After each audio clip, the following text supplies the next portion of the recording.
Hi hello ನಮಸ್ಕಾರ ವೀಕ್ಷಕರೇ, welcome to spotlight. ಪಯಣ ರೀಲಿಂದ ರಿಯಲ್ಗೆ. ನಾನು ನಿಮ್ಮ ಹರಿಣಿ ನಟರಾಜ್. ಸ್ಪಾಟ್ಲೈಟ್. ವೀಕ್ಷಕರೇ, ನಾಗಣ್ಣ ಅವರ ನಿರ್ದೇಶನದಲ್ಲಿ ಕ್ರಾಂತಿವೀರ ಸಂಗೊಳ್ಳಿ ರಾಯಣ್ಣ ಸಿನಿಮಾ ಬರುತ್ತೆ. ಆ ಸಿನಿಮಾದಲ್ಲಿ ನಮ್ಮ ಧರ್ಮ ಅವರು ಕೂಡ ಒಂದು ಮೇಜರ್ ಪಾತ್ರವನ್ನು ಮಾಡ್ತಾರೆ. ಆ ಪಾತ್ರ ಯಾವುದು, ಆ ಪಾತ್ರಕ್ಕೆ ಅವರು ಏನು ಪ್ರಿಪೇರ್ ಆಗಿದ್ರು, ಮತ್ತು ಅವರ ಎಕ್ಸ್ಪೀರಿಯನ್ಸ್ ಹೇಗಿತ್ತು ಅಂತ ಈ ಸಂಚಿಕೆಯಲ್ಲಿ ನಾವು ತಿಳ್ಕೊಳ್ಳೋಣ. ಬನ್ನಿ, ಅವರನ್ನ ಕಾರ್ಯಕ್ರಮಕ್ಕೆ ಸ್ವಾಗತಿಸೋಣ. ಸರ್ ನಮಸ್ಕಾರ. ಸರ್ ಕಾರ್ಯಕ್ರಮಕ್ಕೆ ಸ್ವಾಗತ. ನಾಗಣ್ಣ ಅವರ ನಿರ್ದೇಶನದಲ್ಲಿ ಕ್ರಾಂತಿವೀರ ಸಂಗೊಳ್ಳಿ ರಾಯಣ್ಣ ಅಂತ ಒಂದು ಸಿನಿಮಾ ಮಾಡ್ತೀರಾ. ಆ ಸಿನಿಮಾ ನಿಮಗೆ ಹೇಗೆ ಬಂತು ಸರ್? ಅದರಲ್ಲಿ ಕೇಶವಾದಿತ್ಯ ಅಂತ ಒಬ್ಬರು ಡೈಲಾಗ್ ರೈಟರ್ ಇದ್ದಾರೆ. ಆಮೇಲೆ ಮೇನ್ ಥಿಂಗ್ ನಾಗಣ್ಣ ಡೈರೆಕ್ಟರ್ ಅದು. ಹೌದು ಹೌದು ಹೌದು. ಅದರಲ್ಲಿ ಗಂಗಾಧರ್ ಅಂತ ಒಬ್ಬ ರಾಜನ್ ಪಾತ್ರ. ಆ ಸಿನಿಮಲ್ಲಿ ಸಾಕಷ್ಟು ಕ್ಯಾರೆಕ್ಟರ್ಸ್ ಇತ್ತು, ಹಂಗಾಗಿ ನಾವೆಲ್ಲನೂ ಬೇಕಾಯಿತು, ಹಂಗಾಗಿ ಹಾಕೊಂಡು ಅಷ್ಟೇ. ಅದರಲ್ಲೇನೋ ಬೇರೆ ಏನಿದಿಲ್ಲ. ಕೇಶವಾದಿತ್ಯ ಅಂತ ಡೈಲಾಗ್ ರೈಟರ್ ಭಾಳ ಚೆನ್ನಾಗಿ ಬರೆದಿದ್ರು, ಲಿರಿಕ್ ಅವರೇ ಬರೆದಿದ್ರು, ಭಾಳ ಒಳ್ಳೆ ಇದು ಟೆಕ್ನಿಷಿಯನ್ ಅವರು. ಆಮೇಲೆ ಕೋ ಡೈರೆಕ್ಟ್ರು ಗೋವಿಂದು ಅಂತ ಮಾಡಿದ್ರು. ಸುಮಾರು ಜನ ಕೋ ಡೈರೆಕ್ಷನ್ಸ್ ಇದ್ದರು. ನನ್ನ ಪಾತ್ರ ಮಾತ್ರ ನನಗೆ ನಿಜವಾಗ್ಲೂ ತುಂಬಾ ಖುಷಿ ಕೊಡ್ತು. ಒಂದ್ಸಲ ಬೆಳಗಾಮಲ್ಲಿ ಯಾವುದೋ ಒಂದು ಫಂಕ್ಷನಲ್ಲಿ ಆ ಸಿನಿಮಾ ಡೈಲಾಗ್ ಹೇಳಿದಾಗಲೇ ಎಲ್ಲ ಒಂದು ಮಿನಿಮಮ್ ಅಂದ್ರೆ ನನಗೆ ಗೊತ್ತಿರೋ ಒಂದು 10,000-15,000 ಜನ ಸೇರಿದ್ರು. 15,000 ಜನ ಇದ್ದಿದ್ದ ಜಾಗದಲ್ಲಿ ಒಂದು ಪಿನ್ ಬಿದ್ದರೆ ಸೌಂಡ್ ಬರುತ್ತೆ, ಹೆಂಗಿರುತ್ತೆ ಅಂದರೆ ಹಂಗೆ ಸೈಲೆಂಟ್ ಆಗಿದ್ರು ನಾನು ಡೈಲಾಗ್ ಹೇಳುವಾಗ. ಆ ಥರ ಖುಷಿ ಆಯಿತು. ಅದು ಒಂದು ಇದು. ಆ ಸಿನಿಮಾಲಿ ತುಂಬ ಒಳ್ಳೆ ಪಾತ್ರ, ಗಂಗಾಧರ ಅಂತ ಒಬ್ಬ ಪಾತ್ರ, ತುಂಬ ಚೆನ್ನಾಗಿತ್ತು ಪಾತ್ರ. ಅಂದರೆ ಈ ಥರ ಕ್ಯಾರೆಕ್ಟರ್ಸ್ನ ನಾರ್ತಲ್ಲಿ ತುಂಬ ಸೆಲೆಬ್ರೇಟ್ ಮಾಡ್ತಾರೆ. ಅಂದರೆ ಉತ್ತರ ಕರ್ನಾಟಕ. ಹೌದೌದು. ಅಂದರೆ ಕಲಾವಿದರು ಅಂತಂದ್ರೆ ಅವರು ಸ್ಪೆಷಲ್ ಆಗಿ ಗೌರವ ಕೊಡ್ತಾರೆ. ಕ್ರಾಂತಿವೀರ ಸಂಗೊಳ್ಳಿ ಅಲ್ಲೇ ಇದು ಭಾಳ ಇದು ಮಾಡ್ತಾರೆ, ಗೌರವ ಕೊಡ್ತಾರೆ ಆ ಪಾತ್ರಕ್ಕೆ. ಆ ಸಿನಿಮಾ ಸಬ್ಜೆಕ್ಟಲ್ಲಿರೋ ಬೇರೆ ಬೇರೆ ಕ್ಯಾರೆಕ್ಟರ್ಸ್ಗೂ ಅಷ್ಟೇ ಗೌರವ ಕೊಡ್ತಾರೆ. ನಾವು ಅಲ್ಲಿ ಬೆಳಗಾಮಲ್ಲಿ ಕಿತ್ತೂರು ಮೇನ್ ಎಲ್ಲೆಲ್ಲಿ ರಾಯಣ್ಣ ಇದ್ರು ಅವ್ರ ಸಮಾಧಿ ಜಾಗದಲ್ಲೂ ಶೂಟಿಂಗ್ ಮಾಡಿದ್ದೀವಿ. ಎಲ್ಲ ತುಂಬ ಕಡೆ ಮಾಡಿದ್ರು. ಅಂದರೆ ತುಂಬ ಟ್ರಾವೆಲ್ ಇತ್ತು ಅನ್ಸುತ್ತಲ್ಲ ಸರ್? ಸಿಕ್ಕಾಪಟ್ಟೆ ಟ್ರಾವೆಲ್ ಇತ್ತು. ಆನಂದ್ ಹಬ್ಬಗೋಳ್ ಅಂತ ನಿರ್ಮಾಪಕರು, ಅವ್ರೇನೋ ಕಾರಣದಿಂದ ಪಾಪ ಜೈಲಿಗೆ ಹೋದ್ರು ಅವರು. ಗಂಡುಗಲಿ ಕುಮಾರರಾಮ ಇವೆಲ್ಲ ಸಿನಿಮಾಗಳು ಕಮರ್ಷಿಯಲ್ ಕನ್ನಡದಲ್ಲಿ ಏನೇನು ನೋಡ್ಕೊಂಡು ಬಂದ್ವಿ ಅಂದರೆ ಹೈಯೆಸ್ಟ್ ಬಜೆಟ್, ಅದನ್ನೆಲ್ಲ ಮೀರಿಸಿದಂಥ ಬಜೆಟ್ ಅಂದರೆ ಕ್ರಾಂತಿವೀರ ಸಂಗೊಳ್ಳಿ ರಾಯಣ್ಣ. ಹತ್ತತ್ರ 20 ಕೋಟಿ ಮೇಲೆ ಜಾಸ್ತಿ, 23, 24, 25 ಕೋಟಿ ಆಯಿತು. ಆ ಲೆವೆಲ್ಗೆ ಇದು ಮಾಡಿದ್ರು. ನಮ್ಮ ಅದಕ್ಕೆ ಐ ಥಿಂಕ್ ರವಿ ವರ್ಮನೇ fight master. Ravi Varma almost 1 ತಿಂಗಳಿದ್ವಿ ಡೆಲ್ಲಿಲಿ. ಇದರಲ್ಲಿ 1 ತಿಂಗಳು ಡೆಸರ್ಟಲ್ಲೇ ಇದು ಜಯಪ್ರದಾ ಅವರು, ಶ್ರೀನಿವಾಸ ಮೂರ್ತಿ ಅವರು, ಶ್ರೀನಾಥ್ ಅವರು, ಎಲ್ಲ ಸಾಕಷ್ಟು ಜನ, ನಮ್ಮ ಶಶಿಕುಮಾರ್, ಶಿವಕುಮಾರ್ ಅವರು, ಸೌರವ್, ಎಲ್ಲರೂ ಇದ್ರು. ತುಂಬ ದೊಡ್ಡ ಆ್ಯಕ್ಟಿಂಗ್ ಬಳಗ ಅದು. ತುಂಬ ಚೆನ್ನಾಗಿತ್ತು. ಅದು ಭಾಳ ರಿಚ್ಚಾಗಿ ಪಿಕ್ಚರ್ ಮಾಡಿದ್ರು, ರಿಚ್ಚಾಗೆ ನೋಡಿಕೊಂಡ್ರು ನಮ್ಮನ್ನೆಲ್ಲ. ತುಂಬ ಒಳ್ಳೆ ಪೇಮೆಂಟ್ ಆಗಲಿ, ಯಾವುದೂ ಕಾಂಪ್ರಮೈಸ್ ಇಲ್ಲ. ರಾಯಲ್ಲಾಗೆ ನೋಡಿಕೊಂಡ್ರು ಸಿನಿಮಾ. ರಾಯಲ್ಲಾಗೆ ಸಿನಿಮಾ ಬಂತು, ರಾಯಲ್ಲಾಗೆ ಹಿಟ್ಟು ಆಯಿತು. ಅವ್ರಿಗೆ ವಾಪಸ್ ಆ ದುಡ್ಡು ತಂದು ಕೊಡ್ತು. ಆಮೇಲೆ ಅಷ್ಟೇ. ದರ್ಶನ್ ಅವರ ಮೊದಲನೇದು ಮೈಥಾಲಜಿ ಸಿನಿಮಾ ಇದು. ಅವ್ರೇನಾದರೂ ಎಕ್ಸ್ಟ್ರಾ ಪ್ರಿಪೇರ್ ಆಗ್ತಿದ್ರಾ ಸೀನ್ಗಿಂತ ಮುಂಚೆ? ಇಲ್ಲ, 100% ಪ್ರಿಪೇರ್ ಆಗೇ ಬರ್ತಾ ಇದ್ವಿ. ಯಾಕಂದರೆ ದರ್ಶನ್ಗೂ ಇದು ತುಂಬ ಚಾಲೆಂಜಿಂಗ್ ಇತ್ತು. ಯಾಕಂದರೆ ಕಮರ್ಷಿಯಲ್ ಬೇರೆ. ಈ ಪಿಕ್ಚರಲ್ಲಿ ಒಂದು ನಿಲ್ಲಿಸಲೇಬೇಕಿತ್ತು. ಆಮೇಲೆ ದರ್ಶನ್ ಯಾವಾಗಲೂ ಅಷ್ಟೇ ಹೋಮ್ವರ್ಕ್ ತುಂಬ ಚೆನ್ನಾಗಿ ಮಾಡ್ತಾರೆ, ಪ್ರಿಪೇರ್ ಆಗೋದಲ್ಲಿ. ಅದರಲ್ಲೆಲ್ಲ ನಾನು ಅಬ್ಸರ್ವ್ ಮಾಡಿದ್ದೀನಿ, ತುಂಬ ಚೆನ್ನಾಗಿ ಪ್ರಿಪೇರ್ ಆಗೋರು. ಅದರಲ್ಲೂ ಈ ಕ್ರಾಂತಿವೀರ ಸಂಗೊಳ್ಳಿ ರಾಯಣ್ಣ ಸಬ್ಜೆಕ್ಟಲ್ಲಂತೂ ನಿಜವಾಗ್ಲೂ ಪಾಪ ಅಷ್ಟೇ ಕಷ್ಟಪಟ್ಟಿದ್ದಾರೆ, ಅಷ್ಟೇ ಪರ್ಫೆಕ್ಷನ್ ಆಗಿ ಇದು ಮಾಡಿದ್ರೆ ಹಂಗೆ ಸ್ಕ್ರೀನಲ್ಲಿ. ಬಟ್ ಸೆಟ್ಟಲ್ಲಿ ಯಾವುದು ಒಂದೇ ಒಂದು ರೀಟೇಕ್ ಇಲ್ಲ ದರ್ಶನ್. ಅಷ್ಟು ಲೆಂತ್ ಡೈಲಾಗ್ನು ಒಂದೊಂದೇ ಶಾರ್ಟಲ್ಲಿ ಮಾಡಿರೋದು. ಪಟ ಹೊಡೆಯೋರು. ಅದಕ್ಕೆ ಅದು ಅಷ್ಟು ಫಾಸ್ಟಾಗಿ ಮುಗಿದು ರಿಲೀಸ್ ಆಗಿದ್ದು. ಇಲ್ಲಾಂದರೆ ಅಂಥ ಸಬ್ಜೆಕ್ಟು, ಅಂಥ ಪಿಕ್ಚರ್, ಅಂಥ ಸ್ಟಾರ್ಗಳನ್ನೆಲ್ಲ ಇಟ್ಕೊಂಡು ಪಿಕ್ಚರ್ ಮಾಡೋಕ್ಕೆ 2 ವರ್ಷ 3 ವರ್ಷ ಈಗ ಮಾಡ್ತಾವ್ರಲ್ಲ ಪ್ಯಾನ್ ಇಂಡಿಯಾ, ಆ ಥರ ಆಗಬೇಕಾಗಿದ್ದದು ದರ್ಶನ್. ಅದಕ್ಕೆ ಆಗಲಿ, ಮತ್ತು ಇನ್ನೊಂದು ಯಾವುದೋ ಮಾಡಿದ್ರಲ್ಲ ಕುರುಕ್ಷೇತ್ರ, ಅದೂ ಅಷ್ಟೇ. ಪ್ರತಿಯೊಂದು ಅಷ್ಟೇ ದರ್ಶನ್ ಆ ವಿಚಾರದಲ್ಲೆಲ್ಲ ಪ್ರೊಡ್ಯೂಸರ್ಗೆ ಮೋಸನೇ ಮಾಡಲ್ಲ ಅವರು. ಅಷ್ಟು ಪ್ರಿಪೇರ್ ಆಗೇ ಬರೋದು ದರ್ಶನ್. ಅಂದ್ರೆ ನೆಕ್ಸ್ಟ್ ಅದನ್ನೇ ಕೇಳೋಣ ಅಂತಿದ್ದೆ, ಏನಕ್ಕಂದ್ರೆ ತುಂಬಾ ಲೆಂತಿ ಡೈಲಾಗ್ಸ್ ಇರುತ್ತೆ. ಮೈಥಾಲಜಿ ಅಂತಂದ್ರೆ ಅದರಲ್ಲೂ ಅವ್ರದ್ದು ತುಂಬಾ ಮೇಜರ್ ಕ್ಯಾರೆಕ್ಟರ್. ನಮಗೆ ಎಷ್ಟೆಷ್ಟು ಲೆಂತ್ ಡೈಲಾಗ್ ಇದೆ ಇನ್ನೊಂದು, ಅದು ಸ್ಟಾರ್ ಆದವ್ರಿಗೆ ಇನ್ನೂ ಎಷ್ಟು ಹೆವಿ ಲೆಂತ್ ಡೈಲಾಗ್ಸ್. ಆಮೇಲೆ ಇರೋ ಬರೋ ಶಾರ್ಟ್ಸ್ ಎಲ್ಲ ಲೆಂತ್ ಡೈಲಾಗ್ಸೇ ಇರೋದು. ಹೌದು ಹೌದು ಹೌದು. ಆ ಲೀಲಾ ಜಾಲ್ವಾ ಮಾಡಿದ್ರು ದರ್ಶನ್. ಮತ್ತೆ ಲ್ಯಾಂಗ್ವೇಜು ಫ್ಲೂಯೆಂಟ್ ಆಗಿ ಮಾತಾಡಂಗಿಲ್ಲ, ಅದೇ ಭಾಷೆನೇ ಬೇರೆ. ತಾಯಿ ಕೂಳೈತಿ ಪಾಳೈತಿ ಈ ರೀತಿ ಮಾತಾಡೋದು, ಅದನ್ನ ಅಷ್ಟು ಗ್ರಿಪ್ ತಗೊಂಡು ಕಂಟ್ರೋಲ್ ತಗೊಂಡು ತುಂಬಾ ಚೆನ್ನಾಗಿ ಮಾಡಿದ್ರು. ಅಂದರೆ ಮೈಥಾಲಜಿ ಅಂತಂದರೆ ಪೂರ್ತಿ ಬುಕ್ಕಿಶ್ ಮಾತಾಡಬೇಕು ಅನ್ನೋದು ಎಲ್ರಿಗೂ ಗೊತ್ತಿರುತ್ತೆ. ಬಟ್ ಪರ್ಟಿಕ್ಯುಲರ್ಲಿ ಈ ಸಿನಿಮಾದಲ್ಲಿ ಏನಾಗುತ್ತೆ ಅಂತಂದರೆ ನಾರ್ತ್ ಕರ್ನಾಟಕನ ಸೇರಿಸ್ಕೊಂಡು ಬುಕ್ಕಿಶ್ ಮಾತಾಡಬೇಕು ನೀವು ಹೇಳ್ದಂಗೆ. ಬಟ್ ಅವರು ರಾಜ ಅಲ್ಲ, ಹೌದು, ಸಂಗೊಳ್ಳಿ ರಾಯಣ್ಣನ ಪಾತ್ರ. ಹಂಗಾಗಿ ಅವರು ನೀವು ಹೇಳ್ದಂಗೆ ಅವ್ರು ನಮಗೆ ಬುಕ್ಕಿಶ್ ಬರುತ್ತೆ. ಅವರು ಅದು ಆ ಪಾತ್ರದ ಇದು ನಾರ್ತ್ ಕರ್ನಾಟಕ ಉತ್ತರ ಕರ್ನಾಟಕದ ಭಾಷೆಯಲ್ಲೇ ಮಾತಾಡಬೇಕು ಅವರು. Okay okay okay. ಹಂಗಲ್ಲ ಯವಾ ವಾ ಈ ಥರ, ಓಕೆ, ಅದು ಒಂದು ವರ್ಗದ ಭಾಷೆನೇ ಮಾತಾಡ್ಬೇಕು ನೀವೀಗ. ಓಕೆ ಓಕೆ ಓಕೆ ಅಲ್ವಾ, ಅದು ಕಷ್ಟ. ಮೈಥಾಲಜಿ ಇದೆ, ಅದಕ್ಕೆ ಬುಕ್ಕಿಶ್ ನೀವು ಹೇಳ್ದಂಗೆ ಎಲ್ಲ ಬಿಡಿಸಿ ಮಾತಾಡೋದು, ಅದು ಓಕೆ, ಅದು ಕಷ್ಟನೇ. ಬಟ್ ಅದು ಸಪ್ರೇಟ್. ಅದು ಇದು ಒಂದು ನಮ್ಮಲ್ಲೇ ಒಂದೊಂದು ಜಾತಿ ಇರ್ತಾವಲ್ಲ ಆ ಥರದಲ್ಲಿ ಮಾತಾಡೋದು, ಅದನ್ನ ತುಂಬಾ ಚೆನ್ನಾಗಿ ತಗೊಂಡು ಚಾಲೆಂಜ್ ಆಗಿ ತಗೊಂಡು ಮಾಡಿದ್ರು. ನಾರ್ತ್ ಕನ್ನಡಿಗ ಅದನ್ನ ಮಾತಾಡಿ ಅದ್ರ ಜೊತೆಗೆ ಆ ರೇಜ್ ಎಲ್ಲ ಮಾಡ್ಕೊಂಡು ಕಾಸ್ಟ್ಯೂಮ್ಸ್ ಹೆಂಗಿತ್ತು ಸರ್ ಶೂಟ್ ಎಲ್ಲ? ಅಯ್ಯೋ, ಶೂಟಿಂಗ್ ನಾವೆಲ್ಲ ಸಖತ್ತಾಗಿ ಎಂಜಾಯ್ ಮಾಡಿದ್ವಿ. ಆ್ಯಂಡ್ ನಾಗಣ್ಣ ಡೈರೆಕ್ಟ್ರು ನನಗೆ ಆ ಪಿಕ್ಚರಲ್ಲಿ ಒಂದು ದಿವಸ ಅದೇ ನಾನು ಹೇಳಿದ್ನಲ್ಲ, ಬ್ರಿಟಿಷ್ ಅವರು ಫಸ್ಟ್ ಟೈಮ್ ಸುತ್ತುವರೆದಾಗ ನಾವೆಲ್ಲ ತುಂಬ ಸ್ಟ್ರಾಂಗ್, ಅಂದರೆ ತುಂಬ ಜನ ಇರ್ತೀವಿ, ನಮ್ಮಲ್ಲಿ ಜನದ ಬಲ ಇರುತ್ತೆ ರಾಣಿ ಚೆನ್ನಮ್ಮಂಗೆ. ಆ ಟೈಮಲ್ಲಿ ಫೈಟ್ ಮಾಡಿ ಗೆದ್ದು ಬಿಡ್ತೀವಿ. ಎರಡನೇ ಸಲ ಬ್ರಿಟಿಷ್ ಸುತ್ತುವರೆದಾಗ ನಮ್ಮಲ್ಲಿ ಸೈನಿಕರು ಕಡಿಮೆ ಇರ್ತಾರೆ. ಆ ಟೈಮಲ್ಲಿ ತಾಯಿ ಆತಂಕದಲ್ಲಿರ್ತಾಳೆ. ಆ ಸಮಯದಲ್ಲಿ ನಾನು ಅವ್ರಿಗೆ ಧೈರ್ಯ ತುಂಬಬೇಕು, ಡೈಲಾಗ್ ಹೇಳೋದು. ಆ ಡೈಲಾಗ್ ಬೇಕಾದ್ರೆ ಈಗ ಹೇಳೋದಕ್ಕೆ ಇಷ್ಟಪಡ್ತೀನಿ. ಅದು ಏನಂದರೆ ಆ ಸಮಯದಲ್ಲಿ ದರ್ಶನ್ ಅವರು, ಶಿವಕುಮಾರ್ ಅವರು, ಶಶಿಕುಮಾರ್ ಅವರು, ಶ್ರೀನಿವಾಸ ಮೂರ್ತಿ ಮತ್ತು ಸೌರವ್, 5 ಜನ ಇರ್ತಾರೆ. ಈ 5 ಜನನ 5 ಲಕ್ಷ ಜನದ ಲೆವೆಲ್ಗೆ ವರ್ಣನೆ ಮಾಡಿ ಅವ್ರಿಗೆ ಧೈರ್ಯ ತುಂಬಿ ಹೇಳೋವಂಥ ಸಂಭಾಷಣೆ ಅದು ನನಗೆ ಬಂದಿದ್ದ. ಅವತ್ತೇನಾಯಿತು, ನಾಗಣ್ಣ ಅವರು ಇದು ಹೇಳ್ತೀರಾ, ಇದು ಫುಲ್ಲು ನಿಂತು ಅಂತ ಕೇಳಿದರು ನನಗೆ. ಆಯ್ತು ಸರ್, ನಾನು ಮಾಡ್ತೀನಿ ನೋಡಿ ಒಂದು ಸಲ ಮಾಡಿದ್ಮೇಲೆ ಅವರೇ ಟ್ರಾಲಿಗೆ ಕ್ರೇನ್ ಹಾಕೊಂಡು ಒಂದೇ ಶಾಟ್ ತೆಗೆದ್ರು. ಅದು ಆ ಥರ ಆಯ್ತದು. ಆ ಟೈಮಲ್ಲಿ ಹೇಳೋ ಅಂಥದ್ದು ಇದನ್ನು ಹೇಳ್ತೀನಿ. ತಾಯಿ ದೇಹ ಅಳಿದರೂ ದೇಶ ಉಳಿಯಲಿ, ದೇಶಭಕ್ತಿಯೇ ಈಶ ಶಕ್ತಿಯು ಎಂದು ಸಂದೇಶ ಸಾರುತ್ತಿರುವ ಸಂಗೊಳ್ಳಿ ರಾಯಣ್ಣ, ಒರೆ ಕಾಣದ ಕತ್ತಿಯನ್ನು ಸದಾಕಾಲ ಕೈಯಲ್ಲಿ ಹಿಡಿದು ದೇಶದ ಹಿತಚಿಂತನೆಯನ್ನು ಮಾಡುತ್ತಿರುವ ಬಿಚ್ಚುಗತ್ತಿ ಚೆನ್ನಬಸು, ಮಾತೃ ರಕ್ಷಣೆಯ ಜೊತೆಯಲ್ಲಿ ದೇಶ ಸಂರಕ್ಷಣೆಯ ಭಾರ ಹೊರಲು ಸಿದ್ಧರಿರುವ ಗುರಿಕಾರ ಅಮ್ಮಟೂರು ಬಾಳಸಾಹೇಬ, ನಾಡಿನ ಹಿತಕ್ಕಾಗಿ ತನ್ನ ಪ್ರಾಣವನ್ನೇ ತ್ಯಾಗ ಮಾಡಲು ಸದಾ ಸಿದ್ಧರಿರುವ ಗುರುಸಿದ್ದಪ್ಪನವರು, ಔರಾದಿ ವೀರಪ್ಪನಂತವರ ವೀರಾದಿ ವೀರರ ದಂಡು ಪಿರಂಗಿಯವರ ರುಂಡವನ್ನು ಚೆಂಡಾಡಲು ಹಾತೊರೆಯುತ್ತಿರುವಾಗ ತಾವು ಚಿಂತಾಗ್ರಾಂತರಾಗಿರುವುದು ನಮ್ಮನ್ನು ಅತಿಯಾಗಿ ಚಿಂತೆಗೀಡು ಮಾಡಿದೆ. ತಾಯಿ, ಅತಿಯಾಗಿ ಚಿಂತೆಗೀಡು ಮಾಡಿದೆ. ವಿನಾಕಾರಣ ಕಾಲ್ಕೆದರಿ ಕದನಕ್ಕೆ ಬಂದಿರುವ ಕೆಂಪು ಕೋಟೆಗಳ ಸೊಕ್ಕಡಗಿಸಲು ಕಿತ್ತೂರ ಸೈನಿಕರು ಸಜ್ಜಾಗಿದ್ದಾರೆ. ನಿಮ್ಮ ಅಪ್ಪಣೆಗಾಗಿ ಕಾಯುತ್ತಿದ್ದಾರೆ. ಕೆಂಪು ಕುನ್ನಿಗಳ ರಕ್ತದಿಂದ ರಣಚಂಡಿಗೆ ಔತಣ ನೀಡಲು ನಿರ್ಧರಿಸಿದ್ದಾರೆ. ಆಜ್ಞೆ ಮಾಡಿ ತಾಯಿ, ಆಜ್ಞೆ ಮಾಡಿ. ಇದು ಈ ಥರ ಬರುತ್ತೆ. ಇದು ಅವತ್ತು ಅದೇನೋ ನಮ್ಮ ಅದೃಷ್ಟಕ್ಕೆ ಅದು ಮೈಂಡ್ ಕೂತ್ಕೊಂಡ್ಬಿಡ್ತು. ಬೆಳಿಗ್ಗೆ 6:15 ಸೆಟ್ಗೆ ಹೋಗಿದ್ದು, ಮೇಕಪ್ ಎಲ್ಲ ಹಾಕ್ಕೊಂಡು, ರಾಜು ಡ್ರೆಸ್ ಎಲ್ಲ ಹಾಕ್ಕೊಂಡು 7:15 ಕೊಟ್ಟರು ನಮಗೆ. 8:30 1:15 ಅವರ್ ಅಷ್ಟೇ ತೊಗೊಂಡು ಟೈಮು. ಕರೆಕ್ಟಾಗಿ ಎಲ್ಲಿ ಪಾಸು ಎಲ್ಲಿ ಇದು ಮಾಡ್ಕೋಬೇಕೆಲ್ಲ ರೆಡಿ ಮಾಡ್ಕೊಂಡ್ವಿ. 9 ಗಂಟೆಗೆ ಸ್ಪಾಟು ಮಾಡಿ ಅಂತ ಒಂದು ಮಾನಿಟ್ರ್ ನೋಡಿದ್ರು, ರಪ್ಪಾರ್ ಅಂತ ಮಾಡಿದ್ದು. ತುಂಬ ಖುಷಿಪಟ್ಟರು. ಹಂಗೆ ಔಟ್ಪುಟ್ ಬಂತು. ನಾನು ಆ ಡೈಲಾಗು ಯಾವ್ಯಾವ ಊರಲ್ಲಿ ಹೋಗಿ ಹೇಳಿದ್ದೀನೋ ನಂಗೆ ತುಂಬ ಆಶೀರ್ವಾದ ಮಾಡಿದ್ದಾರೆ ಜನ. ಹೌದು ಸರ್, ಹೌದು. ಏನಕ್ಕಂದರೆ ಎಲ್ಲಾರ್ನೂ ಎಕ್ಸ್ಪ್ಲೇನ್ ಮಾಡಬೇಕು, ಅವ್ರದ್ದು ಏನು ಶಕ್ತಿ ಇದೆ ಅದನ್ನು ನೀವು ಹೇಳಬೇಕು. ಅದನ್ನ ನೀವು ಎಲ್ಲೂ ಪಾಸ್ ಮಾಡ್ದಂಗೆ ಕರೆಕ್ಟ್ ಟೈಮಿಗೆ ಪಾಸ್ ಮಾಡಿಕೊಂಡು ಅಷ್ಟೆಲ್ಲ ಇನ್ನೂ ನೆನಪಿದೆಯಲ್ಲ, ನಂಗೆ ಅದು ಶಾಕ್ ಆಗ್ತಿರೋದು. ಅಂದರೆ ನಾವು ಮಾಡಿರೋದೇ ಕಡಿಮೆ ಸಿನಿಮಾಗಳಲ್ಲ ಆ ಥರದ್ದು, ಅದು ನೆನಪಲ್ಲಿ ಉಳ್ಕೊಂಡ್ಬಿಡುತ್ತೆ. ಈಗ ನೋಡಿ, ನಮ್ಗೆ ಎಷ್ಟು ಸಿನಿಮಾ ಮಾಡಿದ್ದೀವಿ. ಈಗ ನಮ್ಮ ಸ್ನೇಹಿತ ಪ್ರೇಮ್ ದಾಸ ಯಾವುದೋ ಒಂದು ಸಿನಿಮಾ ಈ ಡೈಲಾಗ್ ಹೇಳಿ ಅಂತ, ಹಂಗಾಗಲ್ಲ ಅದು. ಯಾಕೆಂದ್ರೆ ತುಂಬ ಮಾಡಿಬಿಟ್ಟಿರ್ತೀವಿ ಸಿನಿಮಾ, ಒಂದು ಸೇಮ್ ಕ್ಯಾರೆಕ್ಟರ್ಸ್ ಥರ ಮಾಡಿರ್ತೀವಿ. ಸೊ ಹಂಗಾಗಿ ಡೈಲಾಗ್ಸ್ ನೆನಪಿರಲ್ಲ. ಇವೆಲ್ಲ ಮಾಡಿರೋದೇ ಒಂದು ಯಾವುದು ಗಂಡುಗಲಿ ಕುಮಾರಮ್ಮ, ಕ್ರಾಂತಿವೀರ ಸಂಗೊಳ್ಳಿ ರಾಯಣ್ಣ, ಮದಕರಿ ನಾಯಕ ಅಂತ ಮಾಡಿದೆ, ಅದೊಂದು ಮಾಡಿದೆ. ಆಮೇಲೆ ಇನ್ನೊಂದು ಯಾವುದೋ ಒಂದು ಸಿನಿಮಾ ಮಾಡಿದ್ದೀನಿ. ಅಷ್ಟು ಬಿಟ್ಟರೆ ರಾಘವೇಂದ್ರ ಮಹಿಮೆ ಅದು ಮಾಡಿದ್ರೆ 3 ಬಿಟ್ಟರೆ ಇನ್ಯಾವುದು ಮಾಡೇ ಇಲ್ಲ ನಾನು.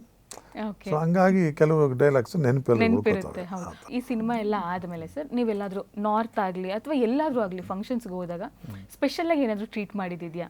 ಅಯ್ಯೋ, ಟ್ರೀಟ್ ಮಾಡೋದ, ನಾವು ಯಾರು ಸೆಟ್ಟಲ್ಲಾಗಲಿ ಹೋಟ್ಲಲ್ಲಾಗಲಿ ಊಟನೇ ಮಾಡಿಲ್ಲ. ಯಾವ್ಯಾವ ಊರಿಗೆ ಹೋದ್ವಿ ಎಲ್ಲ ಅಲ್ಲಿಂದ ಮುಖಂಡರ ಮನೆಗಳದೇ ಬರ್ತಾಯಿತ್ತು. ಸೂಪರ್ ಆಗಿರೋದು ಊಟ. ಕೆಲವು ಕಡೆ ನಾನ್ ವೆಜ್ಜೇ ಮರ್ತ್ಬಿಟ್ಟಿದ್ವಿ, ಯಾಕಂದ್ರೆ ಅಲ್ಲೆಲ್ಲ ಭಾಳ ಪ್ಯೂರ್ ಲಿಂಗಾಯತರು. ಅಲ್ಲೆಲ್ಲ ಕಿತ್ತೂರು ಆ ಜಾಗದಲ್ಲೆಲ್ಲ ನಾನ್ ವೆಜ್ ಇಲ್ಲ. ಈವನ್ ದರ್ಶನ್ ಕೂಡ ಆ ಫುಡ್ನ ಎಂಜಾಯ್ ಮಾಡಿದ್ದಾರೆ. ನಾನ್ ವೆಜ್ ಬೇಡ ನಿಮ್ಮ ಜೊತೆ ಇದು ಮಾಡ್ತೀನಿ, ನಾವು ನೋಡಿದ್ದೀವಿ ಅದನ್ನು. ಆ ಥರ ಎಂಜಾಯ್ ಮಾಡಿದ್ವಿ ಅದನ್ನು. ಓಕೆ ಸರ್, ಆಫ್ ಕ್ಯಾಮ್ರಾ ನಿಮ್ಮದೆಲ್ಲ ಶೂಟ್ ಎಲ್ಲ ಮುಗಿದ್ಮೇಲೆ ಏನು ತುಂಬ ಜರ್ನಿ ಇದೆ ಇದರಲ್ಲಿ, ಏನಾದರೂ ತರಲೆ ಮಾಡ್ತಿದ್ರಾ ದರ್ಶನ್ ಅವರು? ದರ್ಶನ್ ಅಲ್ಲಿ ನಾವು ಯಾವುದು ಬೆಳಗಾಮಲ್ಲಿ ಸಂಗಮ್ ಲಾಡ್ಜ್ ಅಂತ, ಸಂಗಮ್ ಅಂತ ಎಲ್ಲ ದರ್ಶನ್ ಆಗಲಿ ನಾವೆಲ್ಲ ಎಲ್ಲರೂ ಅಲ್ಲೇ ಉಳ್ಕೊಂಡಿದ್ವಿ ಅನಿಸುತ್ತೆ. ಈ ಸ್ವಿಮ್ಮಿಂಗ್ ಪೂಲಲ್ಲೆಲ್ಲ ತುಂಬ ಚೆನ್ನಾಗಿ ಹೋಳಿಕೊಂಡಿದ್ದಾರೆ ಕೆಲವು ಸೀನಿಯರ್ ಆರ್ಟಿಸ್ಟ್ಗೆ. ಅವ್ರ ವಿಘ್ನತೆ ಇದು ಮಾಡೋದು ಅಂದರೆ ತಮಾಷೆಗಲ್ಲ. ನಾವು ಆಫ್ ದ ಕ್ಯಾಮ್ರಾ ಜಾಸ್ತಿನೇ ಎಂಜಾಯ್ ಮಾಡಿದ್ವಿ. ಅದು ಹೇಳಂಗೂ ಇಲ್ಲ ಬಿಡೋಂಗಿಲ್ಲ, ಆ ಥರ ಎಂಜಾಯ್ ಎಲ್ಲ ಮಾಡಿದ್ವಿ. ಸಖತ್ತು ದರ್ಶನ್ ಎಲ್ಲ ಯಾವಾಗಲೂ ಸೇರ್ತಾ ಇದ್ದಿದ್ದೆ ಹಂಗೆ. ದರ್ಶನ್ ಸೇರ್ಸ್ಕೊತಾ ಇದ್ದೆ, ಜನ ಬೇಕು ಅವನಿಗೆ. ಒಬ್ಬರೇ ಇರೋಕ್ಕಾಗಲ್ಲ, ರಿಸೋರ್ಟ್ ಅಲ್ಲ. ಇಲ್ಲ, ಆ ಥರ ಇಲ್ಲ ದರ್ಶನ್, ಆ ಥರ ಇಲ್ಲ ಪಾಪ. ಇಟ್ ವಾಸ್ ವೆರಿ ಇದು ಕ್ರೌಡೆಡ್ ಫೆಲೋ. ಓಕೆ ಸರ್, ಕ್ರಾಂತಿವೀರ ಸಂಗೊಳ್ಳಿ ರಾಯಣ್ಣ ಸಿನಿಮಾದಲ್ಲಿ ಎಲ್ಲದನ್ನು ಲೆಂತ್ ಇರ್ತಿತ್ತು, ಸೀನ್ಸ್ಗಳೂ ಹಾಗೆ ಇರ್ತಿತ್ತು. ನೀವು ಇಷ್ಟು ಮಾಡಿರೋದಲ್ಲ, ಹೋಲ್ ಸಿನಿಮಾದಲ್ಲಿ ನಿಮ್ಮ ಸೀನು ಯಾವುದು ತುಂಬ ಇಷ್ಟ ಆಯಿತು? ಇದೆ ಈ ಪರ್ಟಿಕ್ಯುಲರ್ ಸೀನ್. ಇದಕ್ಕೆ ಮುಂಚೆನೂ ಸಾಕಷ್ಟು ಸೀನ್ಗಳಿದೆ ನಂದು, ಲೈನ್ಸ್ ಡೈಲಾಗ್ ಎಲ್ಲ ಇದೆ.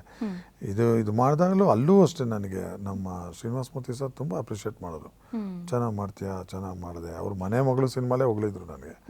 ಇದರಲ್ಲೂ ಅಷ್ಟೇ ಚೆನ್ನಾಗಿ ಉಚ್ಚಾರಣೆ ಮಾಡಿದೆ ಅಂತ ತುಂಬ ಅಪ್ರಿಷಿಯೇಟ್ ಮಾಡಿದ್ರು.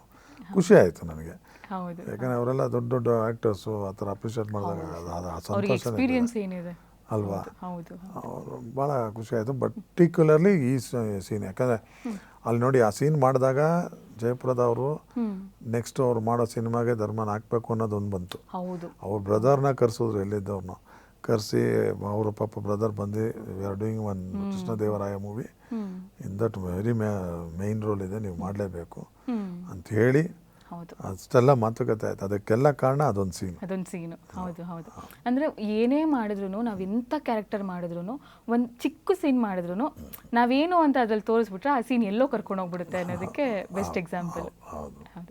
ಓಕೆ ಸರ್, ಸಿನಿಮಾ ಶೂಟ್ ಆಯಿತು, ಮಜಾ ಮಾಡಿದ್ರಿ, ಹಂಗೆ ನಿಮಗೆ ಹೆಸರು ಬಂತು.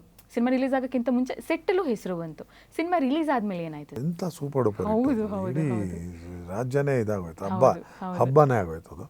ಸೊ ನನಗೆ ಏನು ಖುಷಿ ಆಗೋದಂದರೆ ಔಟ್ ಆಫ್ ದಿ ಬ್ಯಾಂಗ್ಳೂರ್ ಎಲ್ಲೇ ಹೋದ್ರೂ ಭಾಳ ಇದಾಗೆ ಪ್ಲೀಸ್ ಆ ಡೈಲಾಗ್ ಹೇಳಿ ಸರ್, ಪ್ಲೀಸ್ ಆ ಡೈಲಾಗ್ ಹೇಳಿ ಅನ್ನೋರು. ನನಗೂ ಖುಷಿ ಆಗೋದು ಆ ಡೈಲಾಗ್ ಹೇಳೋದಕ್ಕೆ, ಏನೋ ಒಂಥರ ಎನರ್ಜಿ ಬರೋದು, ಒಂದು ಇದಾಗೋದು. ನಾನು ಖುಷಿಯಾಗಿ ಹೇಳ್ತಾ ಇದ್ದೆ. ಆ್ಯಂಡ್ ಸುಮಾರು ಕಡೆ ಪಾಪ ಅವರೇ ಎಲ್ಲ ಗಾಡಿ ಅರೇಂಜ್ ಮಾಡಿ, ಫ್ಲೈಟ್ ಟಿಕೆಟ್ ಅರೇಂಜ್ ಮಾಡಿ ಕರ್ಸ್ಕೊಳ್ಳೋರು, ಕರ್ಸ್ಕೊಂಡು 2 ದಿನ ಇರಿಸ್ಕೊಂಡು ಪ್ರೀತಿಯಿಂದ ಕಳಿಸೋರು, ಹಂಗೆಲ್ಲ ಸುಮಾರು ಬಿಕಾಸ್ ಆಫ್ ಕ್ರಾಂತಿವೀರ ಸಂಗೊಳ್ಳಿ ರಾಯಣ್ಣ. ಹೌದು ಸರ್. ಇಂಡಸ್ಟ್ರಿಯಲ್ಲಿ ಒಂದು ಮಾತಿದೆ, ಏನು ಅಂತಂದರೆ, ಹೌದು ನಮ್ಮ ಸೌತ್ ಕರ್ನಾಟಕದಲ್ಲಿ ಅಷ್ಟೇ ಮರ್ಯಾದೆ ಇದೆ ಕಲಾವಿದರಿಗೆ, ಬಟ್ ನಾರ್ತ್ ಕರ್ನಾಟಕಕ್ಕೆ ಹೋದರೆ ಅವ್ರು ತುಂಬ ಜಾಸ್ತಿ ಮರ್ಯಾದೆ ಕೊಟ್ಟು ನಡೆಸ್ಕೊತಾರೆ, ತುಂಬ ಪ್ರೀತಿಯಿಂದ ನಡೆಸ್ಕೊತಾರೆ ಅಂತ ಕೇಳ್ಪಟ್ಟಿದ್ದೀವಿ. ನಿಮ್ಮ ಅಭಿಪ್ರಾಯ ಏನು ಸರ್? ಅಯ್ಯೋ, ಅತಿಯ ನಮಗೆ ನಿಜವಾಗ್ಲೂ ಕಲಾ ಸರಸ್ವತಿಗೆ ಒಂದು ನಿಜವಾದ ವ್ಯಾಲ್ಯೂ ಏನಾರು ಇದೆ ಅಂದರೆ ಉತ್ತರ ಕರ್ನಾಟಕ, ನಾರ್ತ್ ಕರ್ನಾಟಕಲ್ಲೇ. ಅವ್ರು ಕೊಡೋ ಅಷ್ಟು ಪ್ರೀತಿ, ಅವರು ಕೊಡೋ ಇದು ನಾನು ಎಲ್ಲೂ ನೋಡಿಲ್ಲ. ನಾನು ಅಕಸ್ಮಾತ್ ನಾನೇನಾದ್ರು ಹತ್ರದಲ್ಲೇ ನೋಡಿದ್ದೀನಿ ಅಂದರೆ ಮಂಡ್ಯ. ನಮ್ಮ ಮಂಡ್ಯ ಜನ ಅಂತೂ ಕಲಾವಿದರಿಗೆ ಯಾವ ಲೆವೆಲ್ಗೆ ಎಲ್ಲಿಗೆ ಬೇಕಾದ್ರೆ ತೊಗೊಂಡೋಗ್ಬಿಡ್ತಾರೆ. ಈಗ ತಮಿಳ್ನಾಡಲ್ಲಿ ಹೆಂಗೆ ವಿಜಯ್ನ ತೊಗೊಂಡೋದ್ರು, ಅದೇ ಥರನೇ ಯಾರಿಗೆ ಗೊತ್ತು, ದರ್ಶನ್ ತೊಗೊಂಡೋಗ್ಬೋದು, ಯಾರನ್ನು ಬೇಕಾದ್ರೂ ತೊಗೊಂಡೋಗ್ಬೋದು. ಆ ಲೆವೆಲಲ್ಲಿ ಇದ್ದಾರೆ ನಮ್ಮ ಮಂಡ್ಯ ಜನನು. ನಮ್ಮ ಕರ್ನಾಟಕಲ್ಲೂ ಅದೇ ಥರ ಜಾಸ್ತಿ ಅತಿಯಾದ ಅಂದರೆ ಕಲಾವಿದರಲ್ಲೇ ದೇವ್ರನ್ನ, ಕಲಾವಿದರಲ್ಲೇ ರಾಜ್ಯರನ್ನ ನೋಡೋದು ಅಂದರೆ ನಮ್ಮ ನಾರ್ತ್ ಕರ್ನಾಟಕ, ಉತ್ತರ ಕರ್ನಾಟಕ. ನಿಮಗೂ ಎಕ್ಸ್ಪೀರಿಯನ್ಸ್ ಆಗಿದೆ ಅಲ್ಲ? ಆಗಿದೆ, ನನಗೆ ಆಗಿದೆ, ನಮಗೆ ಆಗಿದೆ. ಇನ್ನು ಸ್ಟಾರ್ಗಳಿಗೆ ಆಗದೆ ಇರುತ್ತೆ. ಹೌದು. ಓಕೆ ಸರ್, ಆಫ್ಟರ್ ರಿಲೀಸು ಮನೆಯಲ್ಲಿ ಏನಾದರೂ ರಿಯಾಕ್ಷನ್ ಇತ್ತಾ ತುಂಬ ಚೆನ್ನಾಗಿದೆ ಅಂತ? ಸಂಗೊಳ್ಳಿ ರಾಯಣ್ಣ ಮಾಡೋ ಟೈಮಲ್ಲಿ ನನಗೆ ಎಂಗೇಜ್ಮೆಂಟ್ ಆಯಿತು 2011 ಅದು ಎಂಗೇಜ್ಮೆಂಟ್ ಆಗಿತ್ತು ಅಷ್ಟೇ. 12 ನನ್ನ ಮ್ಯಾರೇಜ್ ಆಗಿದ್ದು. ಓಕೆ. ಸೊ ಅವ್ರ ಮನೆಯವರೆಲ್ಲ ಒಂಥರ ಖುಷಿ ಪಡ್ತು. ಹೌದು ಹೌದು. ಅಂದ್ರೆ ಇದು ಎಕ್ಸ್ಟ್ರಾ ಫೀಲ್ ಇರುತ್ತೆ, ಯಾಕಂದ್ರೆ ಆಡಪ್ ಇರುತ್ತಲ್ಲ ಫ್ಯಾಮಿಲಿ. ಅವ್ರಿಗೂ ಖುಷಿ ಆಯಿತು, ಚೆನ್ನಾಗಿ ಇದಾಯಿತು. ನಿಮ್ಮ ಮಿಸಸ್ ಅವ್ರು ಏನು ಹೇಳಲಿಲ್ವಾ ಈ ಕ್ಯಾರೆಕ್ಟರ್ ಎಲ್ಲ ನೋಡಿದ್ಮೇಲೆ? ಆ ಥರ ಅಷ್ಟು ಬೋಲ್ಡ್ ಆಗಿರಲಿಲ್ಲ ನಾವು. ಅಂದರೆ ಸಿನಿಮಾ ಬಗ್ಗೆ ಜಾಸ್ತಿ ಮಾತಾಡೋದೇ ಇಲ್ಲ ಅವಳು. ಅವಳು ಗೊತ್ತು ಏನೋ ಇದು ಮಾಡ್ತೀಯ, ನನ್ನ ಪ್ರೊಫೆಷನ್ ಗೊತ್ತು ಅವ್ರಿಗೆ. ಆ್ಯಂಡ್ ಅಬ್ಸರ್ವ್ ಮಾಡ್ತಿರ್ತಾಳೆ, ಹೇಳ್ತಾ ಇರ್ತಾಳೆ. ಬಟ್ ಅಷ್ಟೊಂದು ಕರೆಕ್ಷನ್ ಎಲ್ಲ ಮಾಡಲ್ಲ. ಶೀಸ್ ಹೌಸ್ ವೈಫ್, ಆರಾಮಾಗಿದ್ದಾಳೆ ಅಷ್ಟೇ. ಹೋಲ್ ಸಿನಿಮಾದಲ್ಲಿ ನಿಮ್ಮದು ಅಂತಲ್ಲ, ತುಂಬ ಚೆನ್ನಾಗಿ ಬಂದಿದ್ದ ಸೀನ್ ಯಾವುದು ಸರ್ ಶೂಟ್ ಮಾಡಬೇಕಾದ್ರೆ? ಅಲ್ಲ, ಶೂಟ್ ಮಾಡೋಕ್ಕಾರೆ ದರ್ಶನ್ ಇನ್ನೊಂದು ಹೇರು ಜೈಲಿಂದ ಬಂದು ತಪ್ಪಿಸ್ಕೊಂಡ್ಬಂದು ಇದು ಮಾಡ್ಬೇಕಾರೆ ಅಲ್ಲಿ ಹತ್ಕೊಂಡು ಮಾಡೋದು ಸೀನ್ ಇದೆ, ಅದು ತುಂಬ ಕ್ಲೈಮ್ಯಾಕ್ಸ್ ನೀವು ನೋಡಿರ್ಬೋದು. ಅದರಲ್ಲಿ ಈ ಕಡೆ ಜಯಪ್ರದ ನಾನು ಸತ್ತೋಗ್ತೀನಿ, ನಂದು ಸಾಯಿಸ್ಬಿಡ್ತಾರೆ, ಇದೆಲ್ಲ ಅವನು ವಿಷಯ ಹೋಗುತ್ತೆ, ದರ್ಶನ್ ಅವ್ರಿಗೆ ವಿಷಯ ಹೋಗುತ್ತೆ. ಈ ಥರ ಗಂಗಾಧರ ರಾಜನು ಸಾಯಿಸ್ಬಿಟ್ರು ಅಂತೆಲ್ಲ ಇದ್ದಾಗ ಆಗ ಒಂದಷ್ಟು ಡೈಲಾಗ್ ಹೇಳ್ಕೊಂಡು ಕ್ರಾಂತಿನ ಕೈಗೆ ತೊಗೋಬೇಕು ಅಂತ ಇದು ಮಾಡ್ತಾರೆ. ಆ ಸೀನ್ ಮಾತ್ರ ನಿಜವಾಗ್ಲೂ ನಾಗಣ್ಣವ್ರು ಭಾಳ ಚೆನ್ನಾಗಿ ತೆಗೆದಿದ್ದಾರೆ. ಆ ಡೈಲಾಗ್ಸು ನಮ್ಮ ಕೇಶವಾದಿತ್ಯ ಬರೆದಿರೋದು ಸೂಪರ್. ನಿಜವಾಗ್ಲೂ ಅದೊಂದೇ ಅಲ್ಲ, ಈ ಸ್ಟಾರ್ಟಿಂಗ್ ಟು ಎಂಡಿಂಗೇ ಸೂಪರ್ ಇದೆ ದರ್ಶನ್ದು. ಆ ಪರ್ಟಿಕ್ಯುಲರ್ ಸೀನು ಅಲ್ಲಿ ಚೇಂಜ್ ಓವರ್ ಕೊಟ್ಟಿದ್ದಾರಲ್ಲ, ಅದು ಭಾಳ ಚೆನ್ನಾಗಿ ಬಂದಿದೆ. ಆಮೇಲೆ ದರ್ಶನ್ ಇರೋ ಹೈಟು, ಪರ್ಸ್ನಾಲಿಟಿಗೆ, ಆ ಹೇರ್ ಸ್ಟೈಲು, ಆ ಡ್ರೆಸ್ಸು, ಆ ಲುಕ್ಕು ಭಾಳ ಚೆನ್ನಾಗಿ ಬಂದಿದೆ. ಹೌದು ಹೌದು ಹೌದು ಸರ್. ಇವಾಗ ಕಮರ್ಷಿಯಲ್ ಸಿನಿಮಾಗೆ ಯಾರಾದರೂ ಒಬ್ಬರು ಹೊಸಬ್ರು ರೆಡಿ ಆಗ್ತಿದ್ದಾರೆ ಅಂದರೆ ಕಮರ್ಷಿಯಲ್ ಸಿನಿಮಾಗೆ ಯಾವ ಥರ ರೆಡಿ ಆಗಬೇಕು, ಅಥವಾ ಮೈಥಾಲಜಿ ಈ ಥರ ಸಿನಿಮಾಗಳಿಗೆ ಯಾವ ಥರ ರೆಡಿ ಆಗಬೇಕು? ಮೈಥಾಲಜಿ ಸಿನಿಮಾಗೆ ಪಕ್ಕ ಪರ್ಟಿಕ್ಯುಲರಾಗಿ ಆ್ಯಕ್ಟಿಂಗಿಂದ ಹಿಡಿದು ಡೈಲಾಗ್ಸಿಂದ ಹಿಡಿದು ಪ್ರತಿಯೊಂದು ಪ್ರಿಪೇರ್ ಆಗಿ ಕ್ಯಾಮ್ರಾ ಮುಂದೆ ಬರಬೇಕು. ಆಮೇಲೆ ಮೈಥಾಲಜಿಯಿಂದ ನೀವು ಹೇಳ್ದಾಲೆ ನೋಡಿ, ನಾವು ಡ್ರೆಸ್ ಕೋಡ್ ಇರುತ್ತಲ್ಲ, ಅದು ಭಾಳ ಕೌಂಟ್ ಆಗುತ್ತೆ. ಮೈ ಮೇಲೆ ಅಷ್ಟೊಂದು ಚೈನ್ಗಳು ಹಾಕಿರ್ತೀವಿ, ಕಿರೀಟ ಹಾಕಿರ್ತೀವಿ, ವಾಲೆ ಹಾಕಿರ್ತೀವಿ. ಯಾವುದೋ ಒಂದು ಪರ್ಸನ್ ಏಯ್ ಅಂತಂದಾಗ ವಾಲೆ ಕಿತ್ತು ಬಿದ್ದೋಗ್ಬಿಡುತ್ತೆ. ಒಂದು ಲೈನ್ ಚೆನ್ನಾಗಿ ಹೇಳಿರ್ತಾರೆ ಡೈಲಾಗು, 12ನೇ ಲೈನ್ ಹಿಂಗೆ ತರದಾಗ ವಾಲೆ ಬಿದ್ದೋಯ್ತು ಮತ್ತೆ ಒಂದು ರೀಶಾರ್ಟ್ ಮಾಡಬೇಕು. ಅವೆಲ್ಲ ನಾವು ಅನುಭವಿಸಿದ್ದೀವಿ. ಅದು ಅಷ್ಟು ಈಸಿ ಅಲ್ಲ ಮೈಥಾಲಜಿ ಎಲ್ಲ ಮಾಡೋದು. ಕಮರ್ಷಿಯಲು ಏನೋ ಪ್ಯಾಂಟು ಶರ್ಟ್ ಹಾಕ್ಬಿಟ್ಟಿರ್ತಾರೆ, ಏನೋ ಸ್ಕಾರ್ಫ್ ಹಾಕೊಂಡಿರ್ತಾರಲ್ಲ, ಕೈಗೆ ಏನೋ ಕಟ್ಕೊಂಡಿರ್ತಾರೆ, ಅದೇನೋ ನಡೆದೋಗುತ್ತೆ. ಕಿರ್ಚಾಡಿದ್ರು ಏನಾದ್ರು ಏನು ಬೀಳಲ್ಲ, ಯಾವುದು ಉದ್ರೋಗೋದು ಇಲ್ಲ. ಇದು ಭಾಳ ಕಷ್ಟ ಮೈಥಾಲಜಿ, ಅದೊಂದಿರುತ್ತೆ. ಅಂಡ್ ಡಿಫ್ರೆನ್ಷಿಯೇಷನ್ ಇದೆ ಅಂದರೆ ಹೋಮ್ವರ್ಕ್ ಜಾಸ್ತಿ ನಮಗೆ ಮೈಥಾಲಜಿಲಿರುತ್ತೆ. ಕಮರ್ಷಿಯಲ್ ನಮ್ಮದು ಸ್ಟೈಲ್, ಮೇನ್ ಸ್ಟೈಲ್ ಅಷ್ಟೇ. ನಾವು ಎಷ್ಟು ಥರ ಚೇಂಜ್ ಮಾಡಿ ತೋರಿಸ್ತೀವಿ ಅಷ್ಟು ನಿಮ್ಗೆ ಹೊಸತನ ಕಾಣುತ್ತೆ. ಅದನ್ನ ಅಡಾಪ್ಟ್ ಮಾಡ್ಕೋತಾರೆ ಫ್ಯಾನ್ಸು. ಈಗ ನೋಡಿ, ಈಗ ಸುದೀಪ್ ಅವರೇ ತಗೊಳ್ಳಿ, ಹೆಬ್ಬುಲಿಲಿ ಏನೋ ಒಂದು ಹೇರ್ ಸ್ಟೈಲ್ ಮಾಡೋದು ನೋಡಿದ್ರೆ ಇರೋ ಬರೋ ಹುಡುಗರೆಲ್ಲ ಅರ್ಧ ತಲೆ ಬಿಡ್ಸ್ಕೊಂಡು ಅದೇ ಥರ ನೋಡಿ, ಲೆಕ್ಕ ಹಾಕೋ ನೀವು ಹೇಳ್ತಾ ಇದ್ದೀರಾ ಇದು. ಸೊ ಹಂಗೆ ದಟ್ ಈಸ್ ಕಮರ್ಷಿಯಲ್, ಅದನ್ನ ಬೇರೆ. ಇದು ಮೈಥಾಲಜಿ ಅಂದರೆ ಆ ವ್ಯಕ್ತಿನ, ಈಗ ನಾವು ರಾಜ್ಕುಮಾರ್ ಅವ್ರನ್ನ ನಾವು ಕೃಷ್ಣನ್ ಪಾತ್ರ ನೋಡಿದ್ರೆ ಕೃಷ್ಣನೇ, ಅವ್ರನ್ನ ಕವಿರತ್ನ ಕಾಳಿದಾಸ ಅಂದರೆ ಕಾಳಿದಾಸ, ಎಂತೆಂಥ ಹಿರಣ್ಯಕಶಿಪು ಅಂದರೆ ಅದು ನೋಡ್ರೆ ಅವರೇ ಅನ್ನೋದು ಅನ್ಸೋದು. ಹಂಗೆ ಮೈಥಾಲಜಿನ ನೋಡಿದ್ರೆ ಆ ಥರ ಕೊಡ್ಬೇಕು ನಾವು ಜನಕ್ಕೆ. ಅಂದರೆ ನಮಗೆ ಫೀಲ್ ಆಗಬೇಕು, ಆಡಿಯನ್ಸಿಗೆ ಅದೇ ಫೀಲ್ ಆಗಬೇಕು, ಅವರೇ ಬಂದಿದ್ದಾರೆ, ಅವರೇ ಮಾಡ್ತಿದ್ದಾರೆ ಅನ್ನೋ ಥರ ಫೀಲ್ ಆಗಬೇಕು. ಸರ್, ನೀವೆಲ್ಲ ಓದಿರೋದು ಇಂಗ್ಲೀಷ್ ಮೀಡಿಯಮಲ್ಲೇ ಓದಿರೋದು, ಬಟ್ ಇಷ್ಟು ಚಂದ ನಿಮಗೆ ಕನ್ನಡ ಗ್ರಿಪ್ ಇದೆ, ಮತ್ತು ಇಷ್ಟು ಚೆನ್ನಾಗಿ ಪ್ರೊನೌನ್ಸಿಯೇಷನ್ ಚೆನ್ನಾಗಿದೆ, ಗ್ರಾಮರ್ ಎಲ್ಲ ಚೆನ್ನಾಗಿದೆ ಅಲ್ಲ, ಹೆಂಗೆ ಸರ್?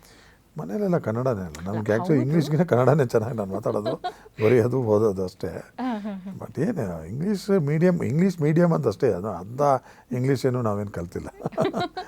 ಓಕೆ, ತಕ್ಕ ಮಟ್ಟಿಗೆ ಮಾತಾಡ್ತೀವಿ ಅಷ್ಟೇ. ಅಂದರೆ ಯೂಶಲಿ ಪ್ರೊನೌನ್ಸಿಯೇಷನ್ ತುಂಬ ಇಂಪಾರ್ಟೆಂಟ್. ಇಲ್ಲ, ಬಟ್ ನಾನು ನಿಜವಾಗ್ಲೂ ಒಂದು ಟಿಪ್ಸ್ ಅಂತ ಅಂದ್ಕೊಂಡ್ರು ಪರವಾಗಿಲ್ಲ. ಎನಿ ಕಲಾವಿದರು ಯಾರ್ಯಾರು ಆ್ಯಕ್ಟರ್ ಆಗಬೇಕು ಅಂತಿದ್ರೆ ಯಾರಿಗೂ ಸುಮಾರು ಗೊತ್ತಿಲ್ಲ. ನಾವು ಯಾರೋ ದೊಡ್ಡವರು ಹೇಳಿದಾಗಿಂದ ನಾವು ಅದೊಂದು ಭಾಳ ಹೆಲ್ಪ್ ಆಯಿತು. ನಾನು ಆಲ್ಮೋಸ್ಟ್ ಈಗ 8-9 ವರ್ಷದವರೆಗೂ ಹಿಂದೆವರೆಗೂ ನಾನು ಅದನ್ನು ಪ್ರಾಕ್ಟೀಸ್ ಮಾಡ್ತಾನೇ ಇದ್ದೆ. ಈಗ ಉದಯವಾಣಿ ಪೇಪರ್ ಅಥವಾ ಪ್ರಜಾವಾಣಿ ಪೇಪರ್ ಯಾವುದೇ ಒಂದು ಫ್ರಂಟ್ ಪೇಜು ಮತ್ತು ಅಂದರೆ ಫ್ರಂಟ್ ಹಿಂಗೆ ಅಂಟ್ಕೊಂಡಿರುತ್ತೆ ನೋಡಿ, ಒಳಗಡೆ ಇನ್ನು ಮಿಕ್ಕಿದ ಪೇಜಸ್ ಇರುತ್ತೆ. ಆ ಫ್ರಂಟದ್ದು ಮಾತ್ರ ತೊಗೋಬೇಕು. ಫ್ರಂಟದ್ದು ಏನಂದರೆ ಇಲ್ಲಿ ಮುಂದೆ ರಾಜಕೀಯದ ಏನೇ ಒಂದಿರುತ್ತೆ, ಹಿಂಗೆ ಒಳಗಡೆ ಇಲ್ಲಿ ನೋಡಿದ್ರೆ ಈ ಕೊಲೆ ಮಾಡಿರೋದು ಅವ್ರದ್ದು ಅದು ಇದು ಇರುತ್ತೆ. ಅದಕ್ಕೆ ಕೆಳಗಡೆ ಹಿಂಗೆ ಶೀಟಲ್ಲಿ ಹಿಂದೆ ನೋಡಿದ್ರೆ ಬಿಸ್ನೆಸ್ದು ಆ್ಯಡ್ಗಳು ಅದು ಇದು ಕೊಟ್ಟಿರುತ್ತೆ. ಆಮೇಲೆ ಸ್ಪೋರ್ಟ್ಸ್ ಇರುತ್ತೆ ಹಿಂದ್ಗಡೆ. ಸೊ ಇದಿಷ್ಟು ಸಿಗುತ್ತೆ. ಇದಿಷ್ಟುದು ಬೇರೆ ಬೇರೆ ಥರ ಕನ್ನಡ ಬರವಣಿಗೆ ಇರುತ್ತೆ. ಅದನ್ನು ನಾವೇನು ಮಾಡ್ತಾಯಿದ್ವಿ, ಸ್ಟಾರ್ಟಿಂಗ್ ಇಲ್ಲಿ ಓದಕ್ಕೆ ಸ್ಟಾರ್ಟ್ ಮಾಡಿದ್ರೆ ಆ ಪೇಜು ಫುಲ್ಲು ಇದು ಮತ್ತು ಒಳಗಡೆ ಫುಲ್ಲು ಮತ್ತು ಇದು ಆ 4 ಶೀಟ್ನು ಒಂದು ದಿನಕ್ಕೆ ಓದ್ತಾ ಇದ್ವಿ. ಸ್ಟಾರ್ಟಿಂಗಲ್ಲಿ 2.5 ಅವರ್ 3 ಅವರ್ ತೊಗೊಳ್ಳೋದು. ಬರ್ತಾ ಬರ್ತಾ ಬರ್ತಾ ಸ್ಪೀಡ್ ಮಾಡ್ತಾ ಮಾಡ್ತಾ ಮಾಡ್ತಾ 1.25 ಅವರ್ 1.5 ಅವರ್ ಆ ಥರ ತೊಗೊಳಕ್ಕೆ ಸ್ಟಾರ್ಟ್ ಆಯಿತು. 1.5 ಅವರ್ ಮೇಲೆ ಮಿನಿಮಮ್ ತೊಗೊಳುತ್ತೆ ಅದು. ಅದನ್ನು ಓದ್ತಾ ಇದ್ರೆ ನಮಗೆ ಉಚ್ಚಾರಣೆ, ಟಂಗ್ ಟ್ವಿಸ್ಟಿಂಗ್ ಎಲ್ಲ ಭಾಳ ಈಸಿ ಆಗುತ್ತೆ. ಈಗ ಬಿಡಿ ಹನುಮಾನ್ ಚಾಲೀಸ ಇದೆ, ದೇವ್ರದ್ದು ಸಾಕಷ್ಟು ಶ್ಲೋಕಗಳಿದೆ, ನಾವು ಅದ್ರಲ್ಲಿ ಪ್ರಾಕ್ಟೀಸ್ ಮಾಡ್ಕೋತೀವಿ. ಬಟ್ ಒಬ್ಬ ಕಲಾವಿದನಾಗೋನು ಮೇಜರ್ ಅದು ಮಿರರ್, ಕನ್ನಡಿ ಮುಂದೆ. ಇದೆರಡು ಪ್ರಾಕ್ಟೀಸ್ ಮಾಡ್ಕೊಂಡ್ರೆ ಅವ್ರಿಗೆ ಯಾವ ಇದೇ ಬೇಡ, ಅದೆರಡೇ ದ್ರೋಣಾಚಾರ್ಯ ಅವ್ರಿಗೆ. ಮತ್ತೆ ಎಲ್ಲಾದ್ರೂ ಡಿಫ್ರೆಂಟ್ ಇರೋದ್ರಿಂದ ಡಿಫ್ರೆಂಟ್ ವರ್ಡ್ಸ್ಗಳು ಬರುತ್ತೆ, ಟಂಗ್ ಟ್ವಿಸ್ಟ್ ಆಗುತ್ತೆ, ಮೆಮೊರಿ ಇರುತ್ತೆ ನಿಮಗೆ. ಹೌದು ಹೌದು ಹೌದು ಆ ಥರ. ಸರ್, ನೀವು ಅವಾಗಲೇ ಹೇಳ್ತಿದ್ರಿ 3 ದಿನ ಇಲ್ಲಿ ಶೂಟ್ ಮಾಡ್ತಾ ಇದ್ದೆ, ಇನ್ನು 3 ದಿನ ಬೆಂಗಳೂರಲ್ಲಿ ಶೂಟ್ ಮಾಡ್ತಾ ಇದ್ದೆ ಅಂತ ತುಂಬ ಬ್ಯುಸಿ ಇದ್ರಿ ನೀವು. ಸೊ ನನ್ನ ಕ್ವಶನ್ ಇವಾಗ ಏನು ಅಂತಂದರೆ, ಇವಾಗ ಲೀಡ್ ಹೀರೋ ಅಥವಾ ಹೀರೋಯಿನ್, ಇಂಡಸ್ಟ್ರಿಯಲ್ಲಿ ಹೀರೋ ಹೀರೋಯಿನ್ ಆದರೆ ತುಂಬ ದಿನ ಸಸ್ಟೈನ್ ಮಾಡ್ಬೋದಾ ಅಥವಾ ಸಪೋರ್ಟಿಂಗ್ ಕ್ಯಾರೆಕ್ಟರ್ಸ್ ತುಂಬ ದಿನ ಸಸ್ಟೈನ್ ಆಗುತ್ತಾ?